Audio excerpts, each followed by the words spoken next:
যারা বাংলাদেশ সফরে এসেছেন, বাংলাদেশ জামাত ইসলামীর একটা প্রতিনিধি দলের সঙ্গে মত বিনিময় এবং সাক্ষাতের জন্য ওনাদের সঙ্গে বসেছিলাম। আমাদের ডেলিগেশনের চিফ ছিলেন বাংলাদেশ জামাত ইসলামীর সম্মানিত নায়েবে আমির, সাবেক সংসদ সদস্য ডক্টর সৈয়দ আবদুল্লাহ মোহাম্মদ তাহের। আমাদের প্রতিনিধি দলে আরও ছিলেন আমাদের নির্বাহী পরিষদের সদস্য, বাংলাদেশ ইসলামী ছাত্র শিবিরের সাবেক কেন্দ্রীয় সভাপতি জনাব সাইফুল আলম খান মিলন, আমাদের সাথে বাংলাদেশ জামাত ইসলামীর কেন্দ্রীয় নির্বাহী পরিষদের সদস্য এবং কেন্দ্রীয় মিডিয়া এবং প্রচার বিভাগের সেক্রেটারি অ্যাডভোকেট মতিউর রহমান আকন্দ। তো আমাদের ডেলিগেশনের লিডার হিসেবে ডক্টর আবদুল্লাহ মোহাম্মদ তাহের খুব সংক্ষিপ্তভাবে ইউনাইটেড নেশন হিউম্যান রাইটস কমিশনের প্রতিনিধিদের সঙ্গে যে মত বিনিময় হয়েছে শর্ট আপনাদের সামনে ব্রিফ করবেন। আমি ডক্টর তাহের ভাইকে অনুরোধ করছি।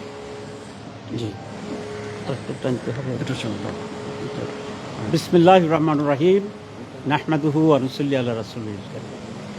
সম্মানিত সাংবাদিক বন্ধুরা, আসসালামু আলাইকুম ওয়া রাহমাতুল্লাহি ওয়া বারাকাতুহু। জামাত ইসলামীর যে ডেলিগেশন আজকে এখানে আসছেন, জাতিসংঘের প্রতিনিধি, ইউএনের প্রতিনিধিদের সাথে আমরা মত বিনিময় করেছি।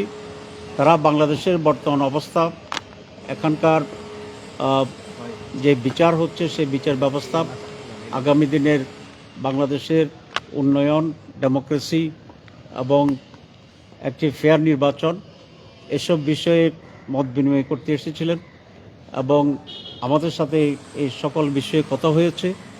জামাত বাংলাদেশকে কিভাবে দেখতে চায়, বিভিন্ন বিষয়ে জামাতের যে স্ট্যান্ড কি সেটা তারা জানতে চেয়েছে।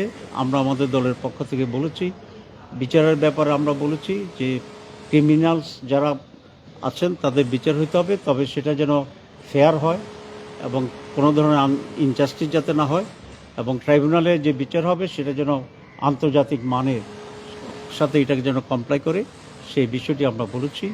আমরা এটা বলেছি একটা স্থায়ী ডেমোক্রেটিক সিস্টেম তৈরি হওয়ার জন্যে এবং একটি সুষ্ঠু অবাধ নির্বাচন, সংস্কার, প্রয়োজনীয় সংস্কার শেষে যথাসম্ভব শিক্ষক যাতে অনুষ্ঠিত হয়, এ ব্যাপারে আমরা কথা বলেছি এবং যাতে ইলেকশনটি ফেয়ার, পার্টিসিপেটরি এবং অবাধ হইতে পারে, সেই ব্যাপারে যে সকল প্রয়োজনীয় অ্যামেন্ডমেন্ট দরকার সেই অ্যামেন্ডমেন্টগুলো যেন যত শীঘ্র সম্ভব করা দরকার এবং একটি ন্যাশনাল কনসেনসাসের মাধ্যমেই প্রয়োজনীয় অ্যামেন্ডমেন্টগুলো যাতে গৃহীত হয় এবং সে আলোকে যেন এই সরকার একটি সুষ্ঠু নির্বাচন করে, এটা যেন তাদের অগ্রাধিকার হয়। সবাইকে ধন্যবাদ। এটাই আমাদের মতামত। ধন্যবাদ।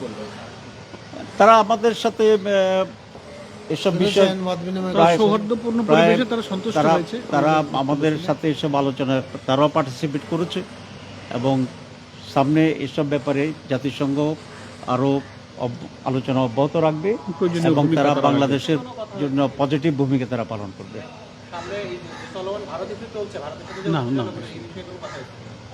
স্পেসিফিকভাবে এভাবে কথা হয়নি, কিন্তু অ্যাজ হোল বাংলাদেশের সার্বভৌমত্ব, আমাদের নিজস্বতা এবং আমরা যাতে ইন্ডিপেন্ডেন্টলি অগ্রসর হতে পারি, এসব বিষয়ে অবশ্যই আমরা মত বিনিময় করছি। সবাইকে ধন্যবাদ। এটা আসলে তারা জানে, তারপরেও আমরা আমাদের উপর যে নির্যাতন, শুধু আমাদের উপর নাই, সারা বাংলাদেশের মানুষের উপরে নির্যাতন হয়েছে, আমরা সেটা কিছুটা তুলে ধরা হয়েছে। তবে আমাদের এটা প্রতিমানও হয়েছে, তারা এসব কিছু জানে। Thank you very much. Thank you. G.